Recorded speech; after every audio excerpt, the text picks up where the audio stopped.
Pernah kepikiran gak sih, kenapa ya tren fashion itu ganti-ganti terus? Atau gimana cara kita ngobrol sekarang beda banget sama 10 tahun yang lalu?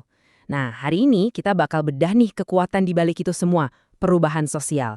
Sebuah proses yang sadar nggak sadar terus membentuk cara kita hidup, berinteraksi, bahkan cara kita berpikir. Jadi, apa sih sebenarnya perubahan sosial itu? Gampangnya, ini tuh segala bentuk transformasi yang terjadi di masyarakat. Luas banget cakupannya loh. Mulai dari hal-hal kecil yang kita lihat tiap hari, kayak makin banyaknya ojek online, sampai pergeseran yang super besar, kayak perubahan sistem politik sebuah negara. Jadi, kita bisa ngelihat perubahan sosial ini dari 4 sudut pandang yang beda. Pertama, berdasarkan waktu. Seberapa cepat sih perubahannya, evolusi atau revolusi? Kedua, berdasarkan cakupan. Pengaruhnya kecil atau besar. Ketiga, berdasarkan perencanaan. Ini disengaja atau terjadi gitu aja. Dan yang terakhir, berdasarkan arah perkembangannya. Ini bikin maju atau malah mundur. Nah, tiap kategori ini ngasih kita cara pandang yang beda buat menganalisis.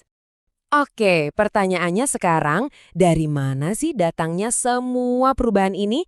Yuk kita coba telusuri bareng-bareng apa aja pemicunya. Intinya, para ahli itu ngebagi sumbernya jadi dua. Ada dorongan yang muncul dari dalam masyarakat itu sendiri, yang kita sebut faktor internal, terus ada juga yang datangnya dari luar, yaitu namanya faktor eksternal. Kita bahas yang dari dalam dulu ya, faktor internal.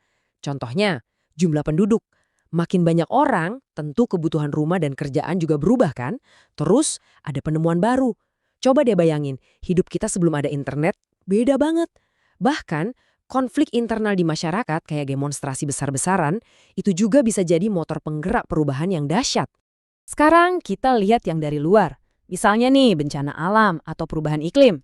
Itu bisa memaksa sebuah komunitas buat ngubah total cara hidup mereka. Selain itu, kita kan juga terus-terusan berinteraksi sama budaya lain, ya kan? Lewat film, musik, atau scroll media sosial.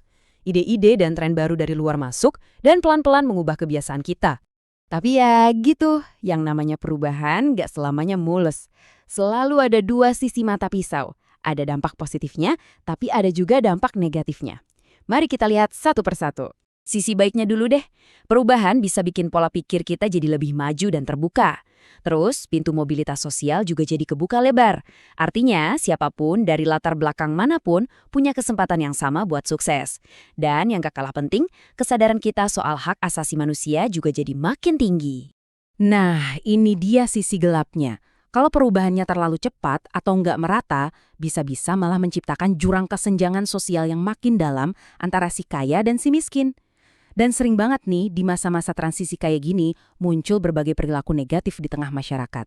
Jadi kesimpulannya, perubahan sosial itu adalah sebuah keniscayaan, sesuatu yang pasti terjadi dan gak bisa kita hindari.